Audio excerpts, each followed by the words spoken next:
नमस्कार दोस्तों, स्वागत है आपका हमारे YouTube channel trick by Sarvan. तो आज मैं आपको बताऊंगा कि अभी जो है सीटेट के फॉर्म फिल हो रहे हैं, तो उसके बारे में बताऊंगा कि सीटेट क्या है और ये कब इसके फॉर्म भरे जाते हैं, सीटेट से क्या होता है, कौन दे सकता है और सीटेट क्वालिफाई करने के लिए कितने स्कोर चाहिए और जो सीटेट है इसकी कितनी वैलिडिटी है। तो सबसे पहले आपको मैं बताता हूँ कि सीटेट क्या होता है। तो दोस्तों यहाँ देख सकते हो कि सीटेट क्या है कि केंद्रीय शिक्षक पात्रता परीक्षा है, यानी कि जितने भी केंद्रीय विद्यालय है चाहे नवोदय विद्यालय है उन सब के अंदर और दिल्ली और जितने भी अपने केंद्र शासित प्रदेश हैं उन सब में यह सीटेट लागू है। और इसके साथ में उत्तर प्रदेश, बिहार और भी ऐसे छत्तीसगढ़ ऐसे राज्य कुछ जहाँ पर है जो सीटेट आपको क्वालिफाई करना होता है तो आप है वहाँ पे टीचर बन सकते हो। जैसे राजस्थान के अंदर रीट चलती है, इसी तरह है उनके अंदर ये सीटेट चलती है।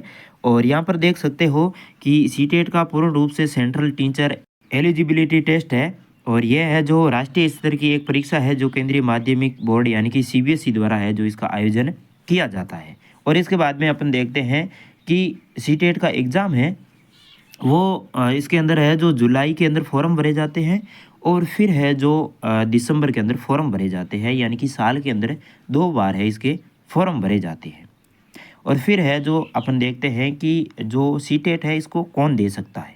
यहाँ पर देख सकते हैं कि जो सीटेट के एग्ज़ाम देने वाला है उसके पास में है जो 12th पास होनी चाहिए मिनिमम 50% से, और उसके पास में है 2 साल का है जो डिलेड होना चाहिए, और या फिर उसका 6 से 8 के लिए बन रहे हैं उनके पास में है जो बीए बीएड होनी चाहिए।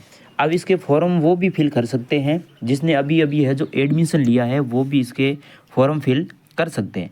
और इसकी वैलिडिटी है वो लाइफ टाइम तक है, 18 साल से इसकी एज स्टार्ट है और मैक्सिमम कोई एज इसकी नहीं है, केवल यानी कि 18 साल है वहाँ से शुरुआत होती है और जितनी भी आपकी एज है आप फॉर्म फिल कर सकते हो। और इसकी जो लाइफ टाइम तक है इसकी वैलिडिटी है। तो यहाँ से आप देख सकते हो कि जो 1 से 5 के लिए है उसके पास में बीएसटीसी होनी चाहिए, यानी कि डिलेड या बिलेड होना चाहिए। और जो 6 से 8 के लिए है उनके लिए है जो बीए और बीएड, चाहे उसने बीएससी कर रखी है, बीकॉम कर रखी है, उसके हिसाब से है जो उसके पास में डिग्री होनी चाहिए। और आप फर्स्ट और सेकंड दोनों है जो पेपर दे सकते हो, उसकी फ़ीस भी अलग अलग है, जिसके अंदर अगर आप केवल फर्स्ट पेपर देते हो तो भी 1000 रुपये है, सेकंड देते हैं तो भी 1000 रुपये है। अगर आप SC ST से बिलोंग करते हो तो उसमें आपके लिए है जो केवल 500 रुपये फर्स्ट पेपर और सेकंड के लिए भी 500 पेपर। अगर आप जनरल कैटेगरी से है दोनों पेपर देना चाहते हैं तो आपके 1200 रुपये लगेंगे, और अगर SC ST से है दोनों पेपर देना चाहते हैं तो केवल 700 रुपये लगने वाले हैं। चाहे आप किसी भी राज्य से हैं, जब ये सेंट्रल के लिए है तो आप जनरल में ही आएंगे। अगर आपके पास में सेंट्रल का OBC SC ST का सर्टिफिकेट है तो आप आरक्षण से हिसाब से आ सकते हैं, नहीं तो आप जनरल के अंदर ही आने वाले।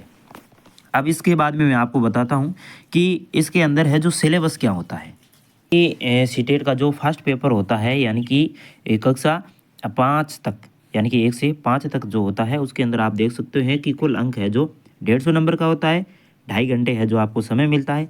इसके अंदर बाल विकास और शिक्षा शास्त्र के 30 नंबर 30 मार्क्स के होते हैं। इसके अंदर आपको 2 भाषा चूज करनी होती है, फर्स्ट और सेकंड 2 भाषा होती है जिसके रिलेटेड है इसके अंदर प्रश्न आता है। सेम भाषा है जो आप चूज नहीं कर सकते, इसके अंदर 2 भाषाएं आपको करनी होती है, चाहे हिंदी इंग्लिश कर लो, चाहे फिर आप है जो इंग्लिश हिंदी या हिंदी संस्कृत पंजाबी उर्दू जो भी आपको अच्छी लगती है उसके हिसाब से। और फिर है जो 30 नंबर है जो गणित के आते हैं और 30 नंबर है जो पर्यावरण के आते हैं। देख सकते हो कि सीटेट पेपर सेकंड होता है, उसके अंदर होता है 6 से लेकर के 8 तक है, उनके लिए है जो 150 अंक का पेपर होता है, 2.5 घंटे उनको भी मिलते हैं।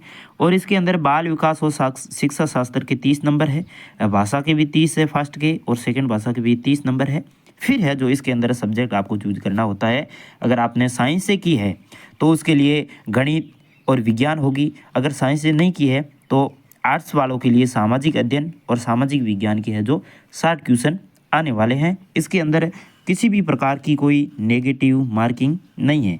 अगर मैं स्कोर की बात करूं तो आप देख सकते हैं कि आपके पास में है जो स्कोर कम से कम जनरल कैटेगरी के हैं तो आपको कम से कम 90 नंबर लाने ही पड़ेंगे, और बाकी वालों को है जो 4 से 5% की छूट है, उसके हिसाब से आप देख सकते हैं। अगर आप जनरल हैं तो आपको 90 नंबर लाने ही पड़ेंगे। आप देख सकते हैं इसकी फ़ीस भी ज़्यादा है, तो आप है जो अच्छे से तैयारी करेंगे तो फर्स्ट बार में ही है पेपर क्लियर हो जाता है।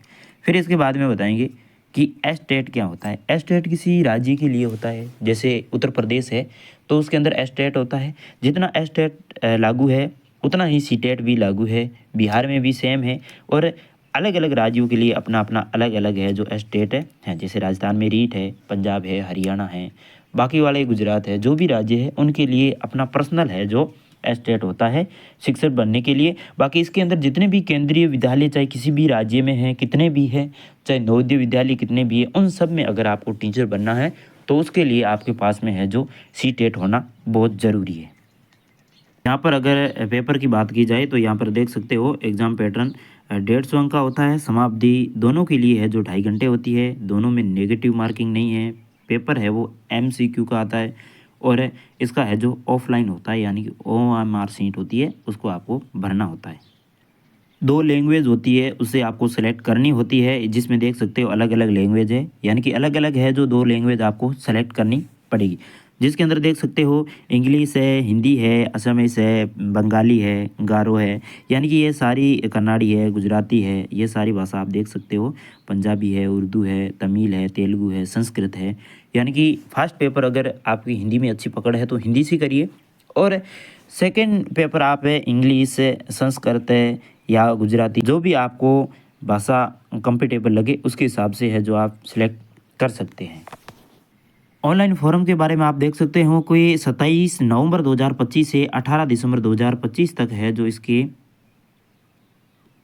ऑनलाइन फॉर्म है जो आप देख सकते हो। यहाँ पर 27 नवंबर से 18 दिसंबर तक है इसके फॉर्म भरे जाएंगे। ये लगभग है जो 21 दिन है इसके फॉर्म भरे जाएंगे, और इसमें दिया हुआ है कि 18 तारीख तक है जो रात को 12 बजे तक है इसके फॉर्म फिल कर सकते हैं। और फिर यहाँ पर है जो आप एग्ज़ाम डेट भी देख सकते हैं कि 8 फरवरी को 2026, यानी कि संडे के दिन है जो इसका पेपर होने वाला है। सबसे पहले है जो सेकंड पेपर होगा, क्योंकि ऐसे बच्चे भी होंगे जो फर्स्ट और सेकंड दोनों पेपर देंगे, तो उसके हिसाब से है पहले सेकंड पेपर होगा और फिर है जो फर्स्ट पेपर होगा सेकंड पारी के अंदर। तो इस तरह है, आप देख सकते हो फॉर्म फिल कर सकते हो, और जितना आपको नज़दीक चाहिए उतना ही नज़दीक है जो आप उतना ही जल्दी आप फॉर्म फिल करिए, ताकि आपको नज़दीक है जो सेंटर मिल सके। बाकी चैनल को सब्सक्राइब जरूर करना, लाइक करना, और ज़रूर बंद के साथ में शेयर ज़रूर करना। नेक्स्ट वीडियो में मैं बताऊँगा कि किस तरह है इसका आप ऑनलाइन फॉर्म फिल कर सकते हैं बिल्कुल घर बैठे, बिना ई मित्र के चक्कर